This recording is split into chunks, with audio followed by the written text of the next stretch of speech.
palavra ela seja, Senhor, lançada, para que venha edificar, para que venha transformar, para que venha impactar vidas. Que pessoas sejam rendidas aos teus pés, sejam avivadas, sejam fortalecidas, sejam renovadas. Vem, Senhor Deus, com o teu poder nessa noite. Vem agir, Senhor Deus, poderosamente, como o Senhor tem feito no meio do teu povo. Que nós possamos vivenciar milagres, Senhor Deus, assim como acontecia, Senhor, nas tuas histórias desde o Antigo Testamento até os dias de hoje. Nós queremos ver os teus milagres a cada dia em nossas vidas, Senhor. Seja conosco nessa noite, Deus, em nome do Senhor Jesus. Amém. Louvado seja o nome do Senhor. Irmão, o tema da nossa mensagem hoje é o que você tem em sua casa. Você pode aceitar? Eu queria que você abrisse a sua Bíblia lá em 2 Reis, capítulo 4. Os versículos que nós vamos ler é de 1 ao 7.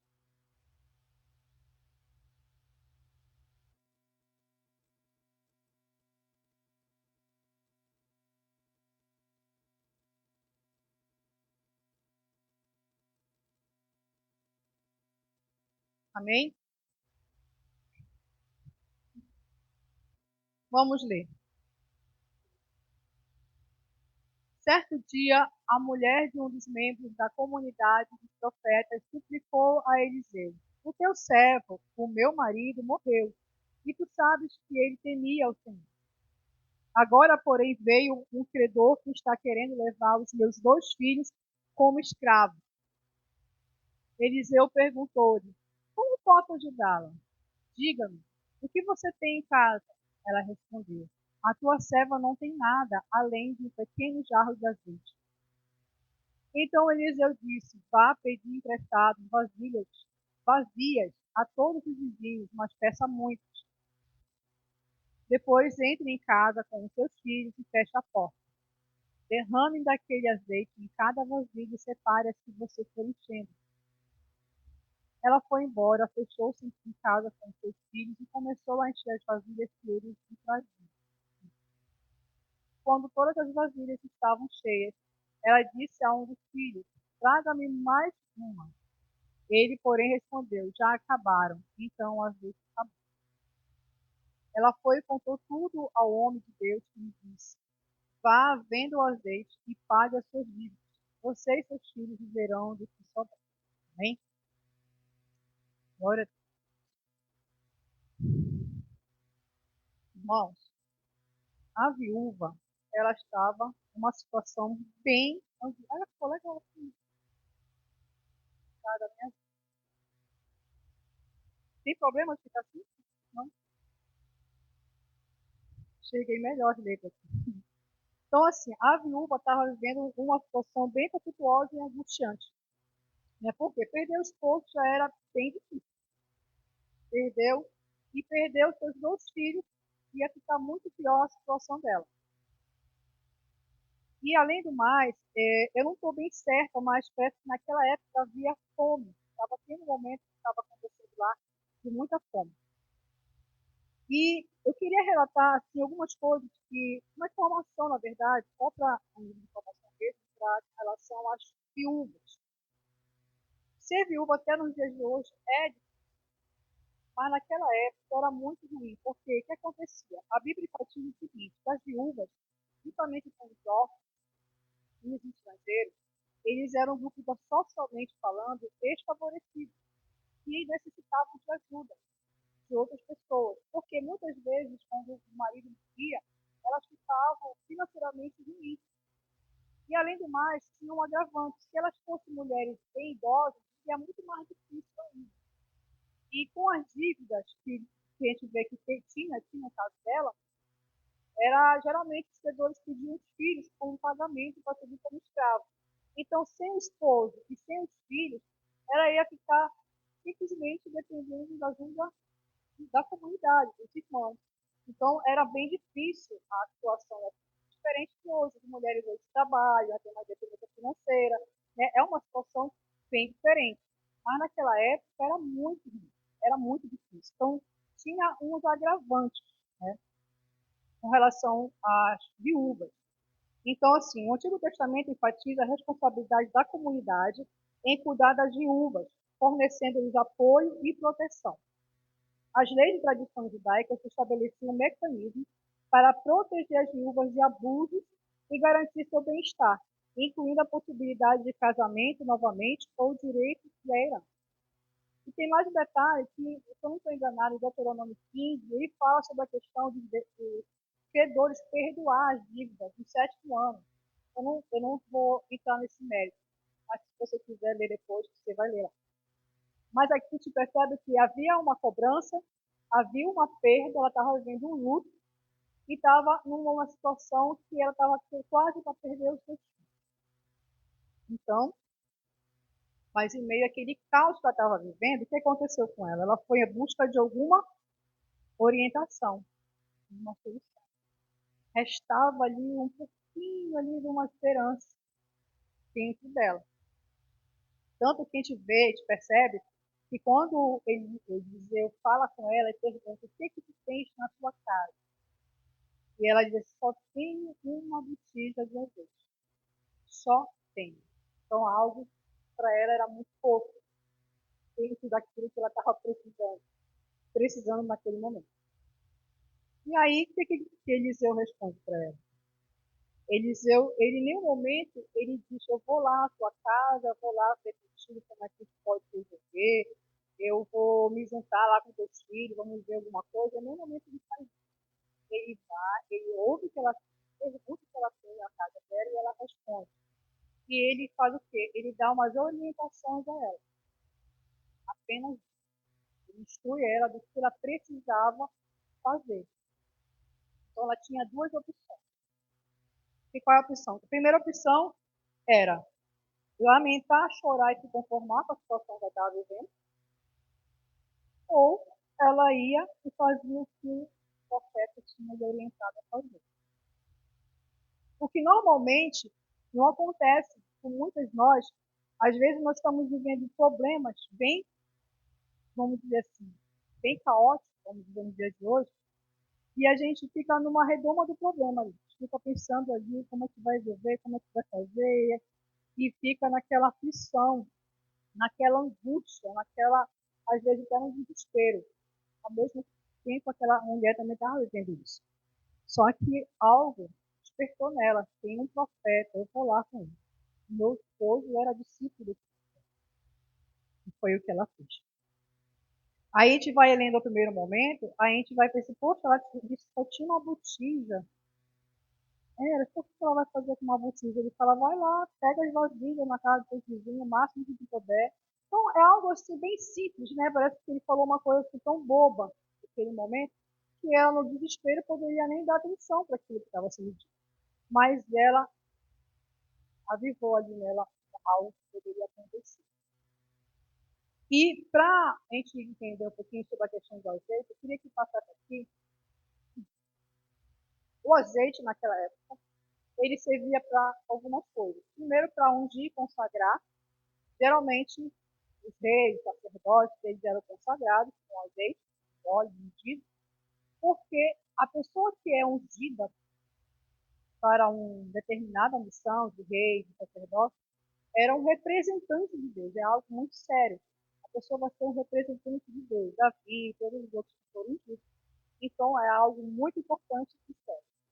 Segundo, que era usado para iluminação, não existia energia elétrica, então servia para manter a lamparina acesa.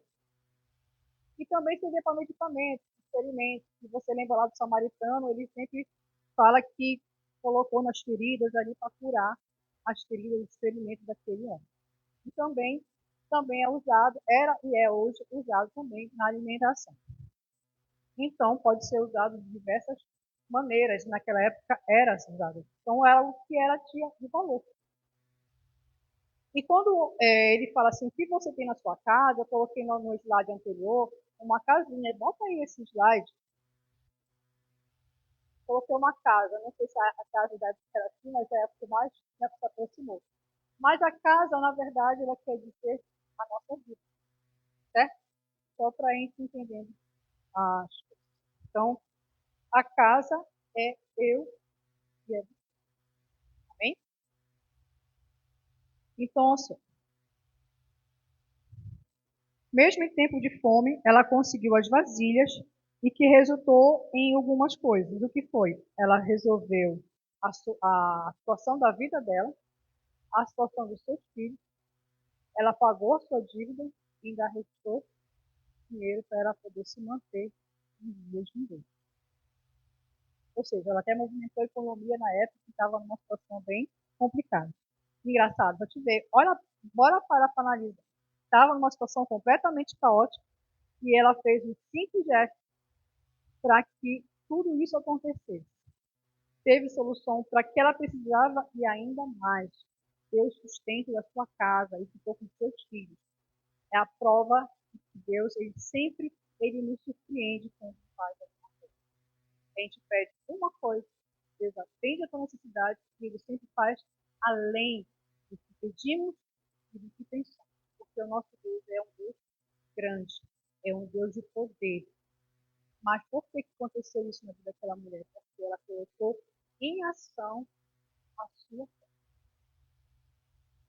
Algo muito, extremamente importante. Colocar a nossa fé em ação. Muitas vezes nós não vivenciamos os milagres daquela época, muitos milagres, hoje a gente vê milagres, mas a gente não vivencia tanto, porque às vezes nós não estamos colocando em ação a nossa fé. Eu creio em Deus, eu sei que Deus é grande, eu canto para Deus, eu escuto louvor, eu posto versículos, mas no meu dia a dia tem coisas acontecendo que está me deixando aflita, está me deixando sem esperança, que está me deixando angustiada, que está me deixando com uma porção de pensamentos acelerados que eu não consigo organizar. E isso vai me trazendo uma confusão mental, emocional, espiritual. E essa mulher retrata muito essa questão. O que é interessante que, bota lá o slide para você, o profeta Eliseu, ele representa Deus, a botija representa o Espírito Santo, as vasilhas representam o tamanho da fé, a casa, já falei que é de nós, e algo que me chamou muita atenção foi essas portas no qual ele fala. Ele diz a ela, fecha as portas, e depois ela repete, falando, foi para aquela casa e fechou as portas. Então, repetiu isso duas vezes. Então, eu li o texto, falei duas vezes, falei que nós somos uma casa, mas algo me chamou muita atenção com relação às portas. Por que foi enfatizada essa porta? Então, eu fiquei martelando na minha cabeça. Então, a primeira coisa que eu aprendo com relação à porta é, ela diz, a porta, tem uma versão que fala, a porta que está atrás de você, fecha e conserta. A primeira coisa que eu pensei foi a questão do passado. O que passou, passou. Fecha a porta e foque na sua vida nos dias que estão por vir. Aquela mulher estava viúva, vivendo o luto. Quantas vezes, eu não sei se você já ouviu, pessoas dizendo o seguinte, meu esposo morreu, acabou a minha vida. Não tenho mais vida. Ouvi também. Mas não morreu. Morreu minha esposa, acabou a minha vida. Morreu meus filhos, acabou a minha vida. As pessoas falam isso, falam muito de desespero. Mas, irmãos, quem morreu foi o seu esposo, ele morreu. Então, se você tem vida, tem obra para ser feita. E aquela mulher precisava colocar numa posição de ação, porque o esposo dela já não estava mais presente, somente ela e os seus filhos. Então, ela precisava ter um posicionamento. A sua fé precisava ser posicionada naquele momento. Então, a questão do passado, ele pode representar a questão do luto, pode representar a sua vida passada, pode representar tudo aquilo que você vivenciou antes de você ter uma experiência com Deus, que é o azeite, que representa o Espírito Santo. A segunda coisa é focar no que é de fato importante. Usar o azeite na sua casa. Ela falou sobre, eu tenho apenas uma botija, mas ela talvez não conseguiu entender a dimensão do valor que aquilo valia, né, e para aquela época e representava. Então ela teve que focar junto com seus filhos, concentrar naquilo que era importante. que era se concentrar em encher todas as vasilhas possíveis que ela encheu várias vasilhas, mas no momento que acabou as vasilhas, cessou a azeite. Por isso que as vasilhas representam o tamanho da nossa fé. Se tivesse mais vasilhas seriam. Então, nem todos aqui estão no mesmo nível de fé, né? Tem que tomar, eu aqui não estão uns níveis. Eu não sei qual é o nível de fé que você está vivenciando no tempo de hoje. Mas eu quero dizer a você que, por mais que seja pequena, como era daquela mulher inicialmente, essa pequena fé, ela se multiplicou em muitas vasilhas, que resultou em muita solução de muitos problemas que ela estava vivenciando e que ainda poderia acontecer. É bom observar isso. E o azeite no hoje, o que nós temos é a presença do Espírito Santo em nós. Quando ele fala para ela se concentrar naquilo que era importante, ela tinha que concentrar em colocar lá os azeites nas vasilhas para que nada pudesse tirar a atenção dela, focar naquilo que de fato era importante. E hoje, nos dias de hoje, o Espírito Santo ele habita dentro de nós, amém? Ele é o próprio Deus habitando em. O que nós podemos fazer com o azeite que está dentro de nós? A gente pode ungir as nossas vidas, a vida dos nossos filhos, a nossa casa, as feridas que nós recebemos, que nós acabamos tendo ao longo da vida, que o Senhor nos coloca essas feridas, porque a gente se magoa, a gente se decepciona, a gente se frustra, seja no trabalho, seja na família, seja em qualquer âmbito, nós podemos ter feridas, podemos ser machucados, podemos ser decepcionados. Então, esse azeite ele pode sarar as nossas feridas.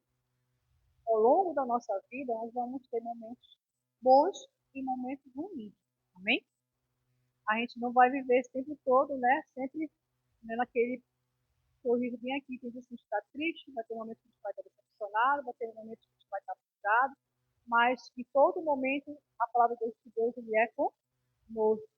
E o Espírito Santo ele vai nos sarando. Então nós podemos usar esse azeite que é de nós para também nos sarar, para curar, para nos abençoar, para nos fortalecer, para nos renovar, para que nós possamos pedir para Deus entendimento, uma solução para algo que nós estamos precisando, que nós não sabemos como decidir, quando decidir. Então, existem várias situações em que nós vivemos que podem causar dúvida, medo, insegurança, mas o azeite que habita em nós, ele pode nos trazer essa condição de solução, de resolução, de sustento, de provisão para todos os motivos, para todas as áreas da nossa vida. E o terceiro é deixar em sua vida somente pessoas que irão participar ativamente do milagre. Às vezes nós não vivenciamos o melhor de Deus, nós não recebemos, não vivenciamos o milagre, porque nós estamos conectados com pessoas que nos distraem da visão de Deus, do propósito que Deus tem para nós. Pessoas que podem dizer palavras destrutivas, pessoas que podem dizer para você que você precisa desistir, porque essas coisas que falam na Bíblia é coisa do passado, hoje não é mais a mesma coisa, as coisas mudaram, e você vai perdendo a sua fé, porque você está conectado com pessoas que, em vez de avivar a sua fé, ela faz a sua fé ser abafada. E dependendo das pessoas que você está convivendo, o ambiente, se você permanecer em ambientes tóxicos, né, você vai perdendo a sua fé, você vai começando a perder a visão daquilo que Deus tem para a sua vida. Então, cuidado com pessoas que podem estar, em vez de trazer você para próximo de Deus, estar distanciando de Deus. E isso é muito sério. E também ela pode estar, as pessoas podem estar lhe ajudando ou prejudicando, na verdade, e distraindo com coisas que não é o principal. Porque lembra que fala que ela tem que focar, fechar a porta para focar em suas vasilhas? Então, tem pessoas que às vezes nós convivemos Até coisas também, não são pessoas, que estão nos distraindo. Muitas pessoas a gente vê hoje falando, poxa, Deus não me ouve, Deus não fala comigo, né? Deus acho que tem os seus favoritos, eu não sou o favorito de Deus, né? Tem gente que fala tanta bobagem, né? Tem pessoas que falam, eu acho que esse negócio de seguir a Jesus já não é mais, não vale a pena, ou então eu estou perdendo tempo, ou então não está legal, porque é cansativo, demora demais, enfim, é tantas coisas que a gente ouve nos dias de hoje, e a gente está distraído com palavras e ações que distorcem a nossa visão daquilo que Deus tem para nós. Por isso que às vezes nós não vivemos esse lado, porque nós estamos distraídos com muitas coisas, e isso é extremamente perigoso, porque é muito difícil você identificar a sua distração. Normalmente, você não, eu não estou distraído. Normalmente, estou falando, não estou distraído com nada, estou focado. Às vezes, você está mais distraído do que você imagina. E às vezes, tem que ter uma pessoa para nos despertar, para nos alertar, para dizer que precisamos voltar à essência daquilo que Deus nos chamou para. Porque as distrações nos levam para caminhos de morte e não para o caminho eterno. E o inimigo, o papel dele é isso, é nos distrair. O inimigo não está interessado em tirar você da igreja, você deixar de ser. O inimigo está interessado em fazer você morrer espiritualmente, tá? Apático, insensível à palavra. Você vem, ouve, escuta, observa, até faz alguma coisa aqui, outra ali, mas sai daqui, não coloca em prática aquilo que você está aprendendo. Porque você sai daqui, você já tem várias distrações, você já tem várias coisas para fazer. E você vai passando mais uma semana, mais uma semana, mais uma semana, aí vai se distanciando do propósito que Deus tem para a sua vida, para a minha vida. E isso é um alerta para nós, para que a gente possa viver os milagres que essa viúva viveu, que impactou com certeza toda aquela comunidade, toda aquela geração ali, porque ela era uma viúva. A gente precisa se posicionar, porque muitas vezes o que acontece? A gente está orando, mas a pergunta é: você está esperando? Você está descansando? Esperando a resposta de Deus? Ou a gente está somente orando ali acelerado, já vou sair para resolver isso, isso, do outro, e está assim, Deus não vai resolver? Deus não vai resolver como se Deus tivesse tempo, nosso tempo para resolver. Deus tem um tempo certo. O tempo de Deus não é o nosso tempo. Mas eu estou muito aflita. A gente sempre vai estar aflito com alguma coisa. Para observar. Sempre está aflito com alguma coisa, né? Hoje eu vou, estou aflito, resolvo amanhã. Acontece outra coisa, aflito de novo, aí fica bom, aí já está aflito, já está. A gente sempre vai viver isso. Essas aflições diárias, porque faz parte de estar vivendo um mundo caótico. E os tempos estão se findando. Nós estamos vivendo os fins dos tempos. E nós, como filhos de Deus, nós estamos passando por situações e vamos passar por situações muito piores aqui nos anos que estão por vir. Não quero desanimar a fé de ninguém, não, mas a Bíblia fala sobre isso.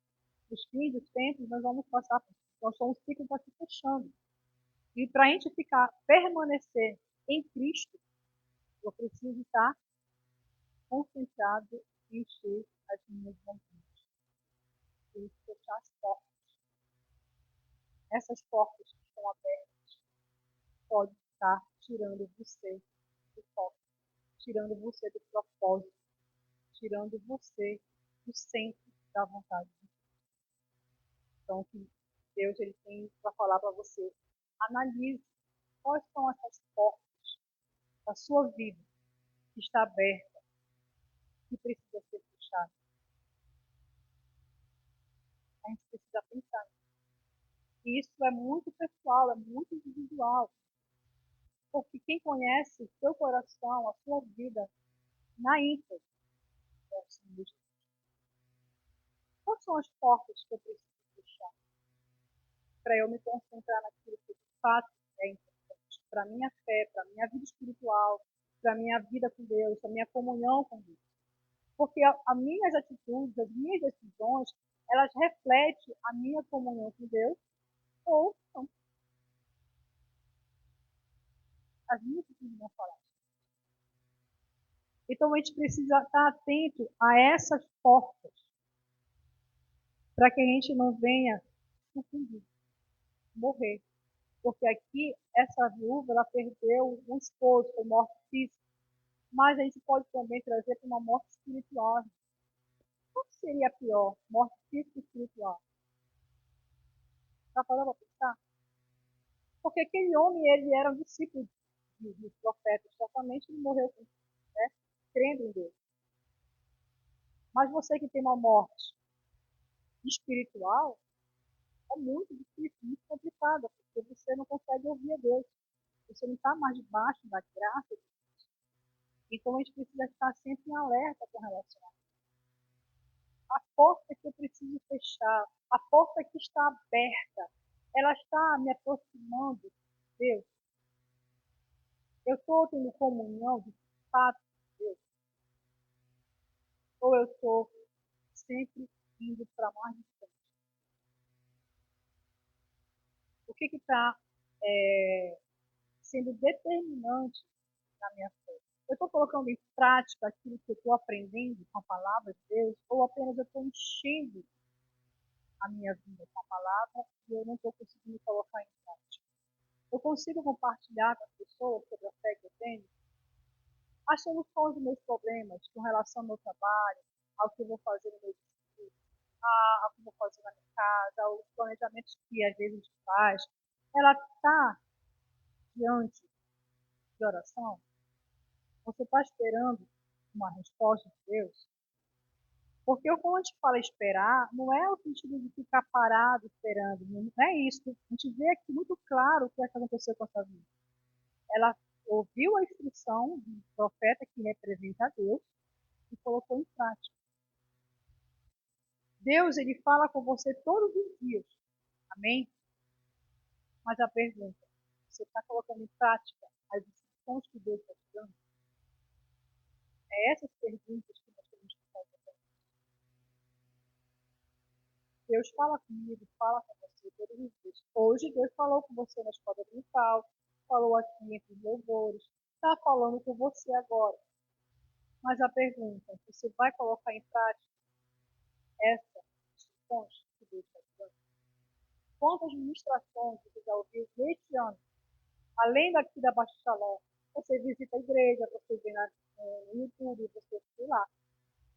Mas está fazendo diferença na sua vida? Está agregando valor para a sua vida?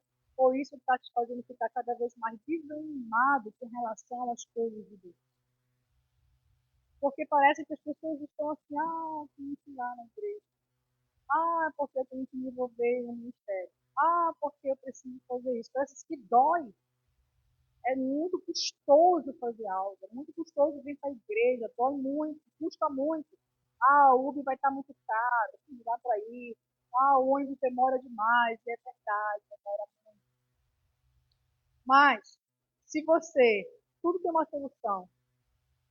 Ou você sai um pouquinho mais cedo, ou você congrega numa igreja próxima da sua casa. Mas a resposta nunca vai ser saia da igreja. Mas vai congregar próximo, vá mais cedo, entende? Mas a gente coloca logo um empecilho e parece que bloqueia o entendimento. Porque eu não sou muito entrosada com as pessoas da igreja. Simplesmente. Porque eu não conheço todo mundo. Passa a conhecer. O grupo familiar é exatamente isso. É para a gente ter comunhão, para que a gente possa fortalecer nossos relacionamentos, para que quando chegar na igreja, as pessoas já têm pessoas que ela já conectou no grupo familiar, ela já tem aquele grupo de pessoas, e aquelas irmãs já vão lhe apresentar para outras, e assim nós vamos se conectando, nós vamos se envolvendo, e nós vamos aprendendo, e nós vamos crescendo. Porque, irmão, não faz sentido eu vir para a igreja e ficar a mesma coisa, entra ano e sai ano, entra ano, eu estou no mesmo lugar, fazendo a mesma coisa, os mesmos hábitos, os mesmos costumes, e a mesma mania. Parece que a pessoa está aprisionada e não se deu conta. O nosso Deus é um Deus dinâmico. Ele quer que nós cresçamos. Aprender, eu não sei, ponto. Não sei, ficou ali, empacou. Alguém já nasceu sabendo de alguma coisa? Não. A gente vai aprendendo ao longo da nossa vida. Algumas foi os pais que ensinaram, outras foi os avós, outros foi nas professores, outros foi os colegas, outros foi os irmãos. A gente aprende com várias pessoas em várias situações. E por que na igreja a gente não pode aprender com isso? Que é um lugar de crescimento espiritual. Colocar a minha fé em ação. Eu preciso crescer. Por que eu não estou crescendo? Com a pergunta do tema. O que você tem na sua casa? Para que você use, para que a sua fé cresça, para que a sua fé seja fortalecida, para que você amadureça. Porque não faz sentido, irmão, a gente viver aqui nesta terra, somente frequentando uma igreja, simplesmente por uma questão de, sei lá, de vida social, porque não dá para ir, final de semana, sei lá, só para ocupar minha agenda. Vamos só ocupar minha agenda, tenho que ir para a igreja, já não é para dizer que eu tenho uma vida espiritual. Mas, na verdade, a questão é a sua vida individual. Ela está sendo uma crescente, está enchendo as suas vasilhas, o azeite que o Espírito Santo está enchendo a sua fé está sendo cada vez mais fortalecida. Então, irmãos, essa mensagem, ela é algo assim que traz para a gente um alerta com relação ao que nós estamos fazendo em relação à nossa fé. A minha fé, ela de fato, ela está em Cristo. Né? Nós cantamos aqui, né? Maranata, ora vem, Senhor Jesus, Maranata, ora vem, Senhor Jesus. Eu anseio, você tem ansiado pela vinda de Jesus, mas a gente tem que ansiar não com as mãos vazias. As nossas mãos têm que estar cheias, porque nós vamos prestar conta. Isso não te assusta? Isso devia nos assustar. Será que as minhas mãos, quando Jesus chegar perto de mim para prestar conta, será que eu vou estar com as mãos vazias? Eu vou chegar aqui, Senhor, está aqui, não trouxe nada. Senhor, estou aqui, eu trouxe alguma coisa, eu fiz algo, eu me dediquei, eu fui atrás, eu fui aprendendo, eu fui crescendo, eu fui me envolvendo, eu fui vendo coisas, eu fui tendo experiência, vivendo milagres, milagres, milagres. Nós já somos um milagre vivo, porque nós estamos vivos todos os dias. Eu acordo, abro meus olhos, eu abro a minha boca, eu estou vivendo um milagre. Mas o milagre que você está esperando, que eu não sei, aquilo que está te angustiando, aquilo que está te deixando inquieto, você já fez como essa mulher, colocou diante de Deus, ele já te deu algumas instruções, você colocou em prática o que Deus está falando? Essa é a questão da palavra. O que você tem na sua casa? A sua casa, ela tem fé? A sua casa tem azeite? Na sua casa tem vida de oração?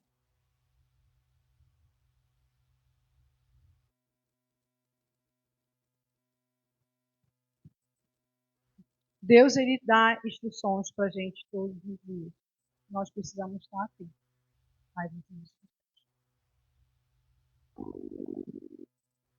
Nós temos que ficar em alerta. Porque estamos vivendo um momento de tanta distração, tantas tarefas, tantos afazeres, tantas responsabilidades, que a gente não está dando conta nem de parar para ouvir. A gente vive numa correria. E eu falo isso por mim também. Não estou falando aqui para você, estou falando me incluindo nisso. Será que eu estou parando para ouvir a mensagem que Deus está me falando? As instruções que Ele está me dando? Porque às vezes parece que as coisas não caminham como deveriam. Às vezes são algo simples que não está conseguindo resolver. Porque a gente não está aquilo que a gente está falando. Então, que nós sejamos que nem essa viúva, possamos colocar, por mais que seja pequena a nossa fé, olhar para aquele profeta, que é Deus está falando com a gente, colocar em prática e ver o milagre que Ele vai fazer com a ação da nossa fé. Amém? Então, que Deus abençoe a sua vida. Você pode ficar de pé. Eu não sei se tem alguém visitando nessa noite, não vi ninguém diferente, pelo menos eu não enxerguei. Mas se tiver alguém que de repente não teve ainda essa experiência de ter uma botija de azeite que representa o Espírito Santo na sua vida, hoje é uma noite de oportunidade. Você pode entregar a sua vida a Cristo. E nós vamos orar por você, para que você seja agraciado e receba esse Espírito Santo dentro de você, pela fé, é um ato de fé. Então, se você quiser começar a ter uma vida diferente, direcionada, como essa viúva teve, vivenciou milagres, se você quer viver um milagre na sua vida, você pode vir aqui, nós vamos estar orando por você e Deus vai permanecer contigo todos os dias, independente das circunstâncias. Você vai poder vivenciar milagres, porque o Senhor, Ele é um Deus de milagres.